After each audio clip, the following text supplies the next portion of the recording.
बोलिए कृष्ण कन्हैया लाल की।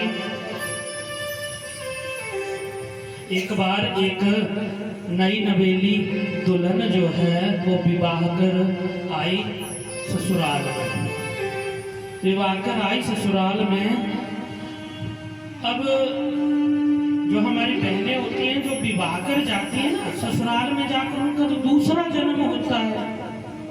ये तो सब आप भली भांति परिचित होंगे, क्योंकि माता पिता के घर का जो वातावरण होता है ना, कई बार ठीक उससे उलट वातावरण ससुराल में जो है वो मिलता है। और उस वातावरण में ढलने के लिए समय लगता है। आजकल लड़ाइयाँ जो है ना 90% जो पारिवारिक कलह है ना वो यही कारण है। क्यों? एक बेटी जो है अपने माता पिता का जहाँ पर उसने 20, 25, 30 साल लगाए, उस घर को छोड़कर, उस वातावरण को छोड़कर आपके वातावरण में आई है। अरे उसे वहाँ पर ढलने के लिए समय लगेगा। लेकिन हम क्या सोचते हैं, अच्छा बहू आई होनी सारा काम करना शुरू कर दो। बोलिए कृष्ण कन्हैया लाल की।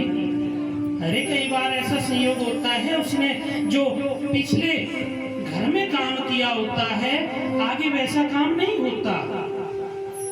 हमें भी ये जो अब किसको दोष दें जी? बोलिए कृष्ण कन्हैया लाल की।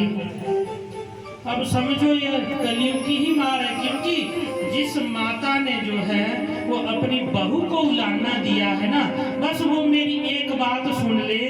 और जब बहू को गालियां लगे ना देने, तो बस एक बात ध्यान में रख ले कि वहां पंडित ने एक बात बताई थी।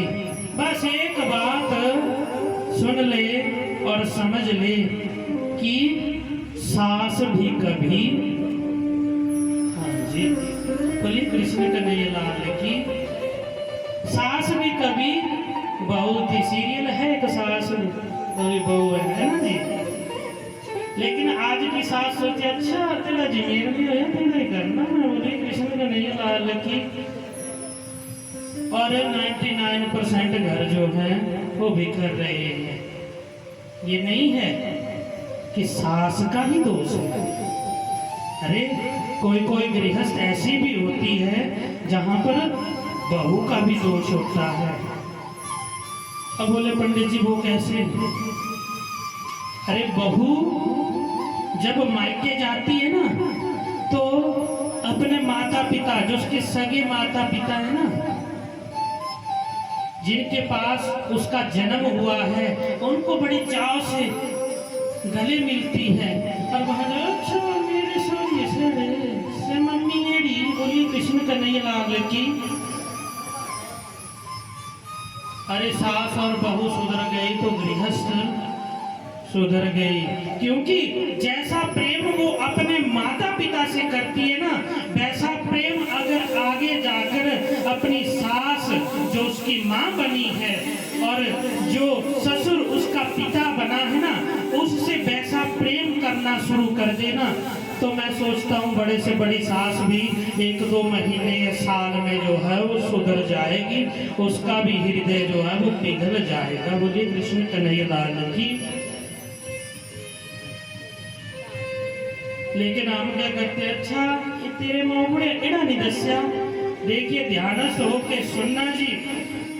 बेटी अपने लिए लाख बुराइयां सुन लेगी, पर लेकिन एक भी बात अगर उसके माँ बाप के ऊपर चली गई ना, वो 12 पत्थर बाहर हो जाएगी। बोलिए कृष्ण कन्हैया लाल की। इसलिए ये संदेश हमें कथाओं के माध्यम से मिलता है। देखिए यही संदेश, यही संस्कार के बीज जो थे वो 5 वर्ष की आयु में देवर्षि नारद जी के बीच में डल गए थे। तभी तो देखिए महात्माओं की पूजा की पूरी तैयारी कर दी। गृहस्थ में जो है वो पूरा भोजन तैयार कर दिया। एक बार नई नवेली दुल्हन आई और उसने सारा चाल चलन देखा और समय बीतता गया और समय बीता। एक बार उसकी गृहस्थ में बोला महात्मन आए, महात्मा लोग आए। महात्मा जी क्या कहते हैं, भिक्षाम देहि भिक्षाम देहि। बोले माई भिक्षा दो भिक्षा दो। अब वो बेचारी बुढ़ी माई जो उसकी सास थी ऐसे बरामदे में बैठी हुई थी। अब उसने तो कुछ नहीं बोला, वो चुप रही। उस साधु महात्मा ने फिर कहा, बोले माई भिक्षाम देहि भिक्षाम देहि। बोले कृष्ण कन्हैया लाल की। तो अंदर से जो बहू रोटी पका रही थी ना, उसने अंदर से आवाज लगाई, बोले महात्मन जी आप ताजी भिक्षा लोगे कि बासी भिक्षा लोगे? ध्यानस्थ होके सुनना, ये कोई उस बहू की घटना नहीं है, ये हमारी और आपकी सच्ची घटना है। यहाँ से वो माखन का पेड़ा निकलेगा जो हमारे लिए महत्वपूर्ण है। बोले कृष्ण कन्हैया लाल की। बोले महात्मन आप बासी भिक्षा लोगे कि ताजी भिक्षा? बोले बेटी महात्मा लोग ताजी ही भिक्षा लेते हैं, बासी अन्न जो है वो नहीं खाते। बोले कृष्ण कन्हैया लाल की। तो बोले महात्मा ना आप कोई और घर देख लो, यहाँ तो बासी ही भिक्षा मिलती है। अब जब उस बुढ़िया माई ने, अब उम्र हो चली थी 80 साल की, उस बुढ़िया माई ने जब ये सुना, अच्छा इसका दिमाग आज खराब हो गया, मैं अपने आप इसको चौके पे बिठा के आई थी और मैंने देखा था कि इसने सब्जी भी तैयार कर ली ताजी, और आटा गूंद के ये चपातियां भी लगाने लग पड़ी। और महात्मा के आने से पहले मैं अंदर गई थी तो मेरी नजर पड़ी थी कि 10-15 चपातियां भी बन गई, और ये आज झूठ बोल रही है। बोलिए कृष्ण कन्हैया लाल की। मन ही मन कहती है अच्छा ऐसा ही सिखाया होगा इसके माँ बाप ने इसको। बोले कृष्ण कन्हैया लाल की। तो महात्मा कहते हैं, बोले बुढ़िया माई इसके माँ बाप ने जो है वो इसे बहुत कुछ सिखाया है। अब बुढ़िया माई ने सब कुछ अपने मुंह में बोला, महात्मा ने जो है वो सब कुछ सुन लिया। महात्मा तो सब कुछ त्रिकालदर्शी थे। अब वो बेटी, वो बहू जो थी वो बाहर आई, महात्मा के चरणों में प्रणाम किया। महात्मा ने कहा, बोला बेटी खुश रहो। और बुढ़िया माई से कहते, बोले बुढ़िया माई तू बड़ी भाग्यशाली है, तो तुझे लक्ष्मी स्वरूपा जो है वो बहू मिली है। बोले महाराज आप भी इसकी बातों में आ गए, लक्ष्मी नहीं है तो लक्ष्मी बोलिया। बोले कृष्ण कन्हैया लाल की। बोले महात्मा ने कहा, बोला नहीं माई ये सच में लक्ष्मी स्वरूपा है। अब महात्मा उस बेटी से पूछते हैं, बोले बेटी मेरे कुछ सवालों का जवाब देगी? बोला हाँ जी। बोला बेटी ये बता कि तेरे ससुर की आयु कितनी है? तेरे ससुर की आयु कितनी है? बोले कृष्ण कन्हैया लाल की।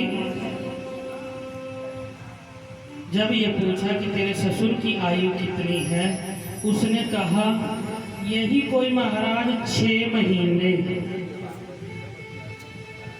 बोले कृष्ण कन्हैया लाल की। 6 महीने। अब बुढ़िया माई का पारा हौले हौले चढ़ रहा है। बोले अच्छा 6 महीने कोई नहीं। बोले कृष्ण कन्हैया लाल की। अब महात्मा ने फिर प्रश्न किया, बोले बेटी अच्छा अब तू ये बता कि तेरी माँ की आयु कितनी हुई है? ये जो सामने बैठी है तेरी माँ, इसकी आयु कितनी है? बोले महात्मा यही कोई 15 दिन। बोलिए कृष्ण कन्हैया लाल की। यही कोई 15 दिन। अब बुढ़िया माई का मन करे कि मैं उठूं और 2 तमाचे लगाऊं। बोला इसको। महात्मा कहते हैं, बोले बुढ़िया माई तू तो सच में बड़ी भाग्यशाली है जो तुझे लक्ष्मी स्वरूपा बहू बेटी जो है वो प्राप्त हुई है। बोला अच्छा बेटी मेरे अंतिम सवाल का जो है वो जवाब दे दे। बोले तेरे पति की आयु कितनी है? बोले महात्मा ना सच बताऊं? बोला हाँ बेटी सच बता। बोले महात्मा उनका तो अभी जन्म ही नहीं हुआ है। बोले कृष्ण कन्हैया लाल की। और जब ये कहा कि उनका जन्म ही नहीं हुआ है, जो बुढ़िया माई लाठी के सहारे चलती थी, आज बिना लाठी के उठी और अपनी बहू को जो है वो पकड़ लिया। अच्छा तो झूठ, मेरे सामने झूठ, सरासर झूठ बोल गई। अरे महात्मा ने जो है वो शांत करवाया, बोला बुढ़िया माई बैठ बैठ, आराम से बैठ। बोले नहीं नहीं महात्मा जी, इसने सब कुछ झूठ बोला, आपके सामने देखिए। आप बोलिए मेरी आयु कितनी? अरे 80 साल की मैं हो गई, दांत में, मुंह में एक भी दांत नहीं बचा, बाल सारे पककर सफेद हो गए, चला मुझसे नहीं जाता, 80 साल की मैं हो गई। और ये कहती है कि 15 दिन की। बोलिए कृष्ण कन्हैया लाल की। और मेरे पति जो 90 वर्ष की आयु के हैं, उनके बारे में कहा कि 6 महीने के। और तो और महात्मा जी, इसने अपने पति के बारे में भी झूठ बोल दिया कि उनका तो अभी जन्म ही नहीं हुआ है। इससे पूछिए कि अगर इसके पति का जन्म नहीं हुआ है तो ये यहाँ कैसे आई और किसके साथ आई और क्या यहाँ क्या करती है? बोला, बोले कृष्ण कन्हैया लाल की। बोले बुढ़िया माई तू बैठ। बोला ध्यान से सुनना जी, हमारी और आपकी कथा है। महात्मा जी कहते हैं, बोले बुढ़िया माई इसने सच कहा है। वो बहू भी कहती है, बोले माता जी मैंने सच कहा है, लेकिन आपके समझने में फर्क है। बोले अच्छा महात्मा जी आप ही बताइए। बोले नहीं बुढ़िया माई, तेरी ही बहू बताएगी। बोले क्यों रे, बता। तैने अपने ससुर के बारे में देख, 90 साल के हैं, उनके बारे में तैने कहा कि उनकी आयु 6 महीने की है। बोलिए कृष्ण कन्हैया लाल की। 90 साल के हैं, अभी अभी आधार कार्ड चेंज करवा के आए हैं, उस पे साफ साफ अब तो आधार कार्ड के ऊपर आयु चढ़ गई है, 90 साल तो उसी के हिसाब से हो गए। बोलिए कृष्ण कन्हैया लाल की। बोले माता जी मुझे माफ कीजिए, लेकिन सच में पिता की आयु जो है, शास्त्रों के अनुसार पिता की आयु लगभग 6 ही महीने की है। बोला वो कैसे? बोला जब से मैं आई हूं ना, कभी कभार जो है वो पिताजी, गांव में कथा होती है ना, तो कभी कभार, रोज भी नहीं जाते। बोला कभी कभार जो है वो कथा कीर्तन में जो है वो जाते हैं। लोगों के यहाँ कोई भी धार्मिक अनुष्ठान होता है, वहाँ कभी कभार जाते हैं। अगर वो कभी कभार वाला हिसाब लगाया जाए और 80 साल 90 सालों का कैलकुलेट किया जाए तो लगभग 6 ही महीने जो है वो वास्तविक पिताजी की आयु है। शास्त्र हमारा कहता है कि हमारी 80 साल की आयु से कोई लाभ नहीं। आयु भले छोटी हो, लेकिन जो आयु, जो समय परमात्मा के चिंतन में व्यतीत हो, वो ही सच में हमारा सुनहरे अक्षरों में बहा लिखा जाता है। अभी आपने वचन सुना। बोलिए कृष्ण कन्हैया लाल की। बोले अच्छा तू ये बता मेरी 15 दिन की आयु कैसे हुई? बोले कृष्ण कन्हैया लाल की। बोले माता जी देखिए अभी बैहड़ में कथा लगी हुई है, मैं रोज बोलती हूँ आपको कि कथा सुनने चली जाओ, कथा सुनने चली जाओ, पर आप लाख बहाना बना देती हैं कि मुझसे चला नहीं जाता, मुझसे चला नहीं जाता, क्या करूँ? बोले कृष्ण कन्हैया लाल की। लेकिन जब भी आप उठती हैं ना, तो उठते समय हाय राम, बोलिए कृष्ण कन्हैया लाल की। उठते बैठते कुछ क्षण के लिए हाय राम, हे भगवान। अब जब उन क्षणों को इकट्ठा करें और आपकी 80 साल की आयु से कैलकुलेट करें तो लगभग यही कोई 15 दिन बनेंगे। बोलिए कृष्ण कन्हैया लाल की। बोला अच्छा तो तू ये बता, तैने जो कहा कि तेरे पति का भी जन्म ही नहीं हुआ है। बोले माता जी जब से मैं विवाह के आई हूं ना, मैं अपने पति से कहती हूँ चलिए पूजा कीजिए, भगवान का चिंतन कीजिए, उसी में हमारा कल्याण है। लेकिन वो कभी ना तो पूजा करते, अरे पूजा क्या, वो तो किसी को प्रणाम ही नहीं करते, वो आपसे भी जो है वो बुरा व्यवहार करते हैं। अगर कोई ऐसा व्यवहार करता है उसका तो जन्म ही नहीं हुआ है शास्त्रों के अनुसार। बोलिए कृष्ण कन्हैया लाल की। अब बुढ़िया माई समझ गई, माथे पे हाथ मारो हो। अच्छा बोला चलती चलती ये बता दे, महात्मा ने पूछा कि यहाँ तो बासी अन्न मिलता है। अरे अभी अभी चावल पका सुखा कर घर में रखे हैं। बोला ताजे हैं। बोला यजमाना ने भी काट के सुखाने के लिए रखे हैं। बोला वो तो ताजे हैं, अभी सूख रहे हैं और तू कह रही है बोला बासी अन्न मिलता है। और आज मैंने अभी सुबह सुबह जो है वो सब्जी बनाई है, ताजी सब्जी बनाई है और चपातियां भी लगाई हैं। बोले माता जी क्षमा कीजिए, जिस अन्न से भगवान को भोग नहीं लगता, जिस अन्न से आपके नजदीक कोई साधु महात्मा रहता है, उसके लिए अन्न उठाया नहीं जाता। जिस अन्न से ब्राह्मण लोगों को नसरावे, जब भी पूजा पाठ की जाती है ना, ब्राह्मण लोग नसरावे खाते हैं ना, दो फायदे होते हैं जी उससे।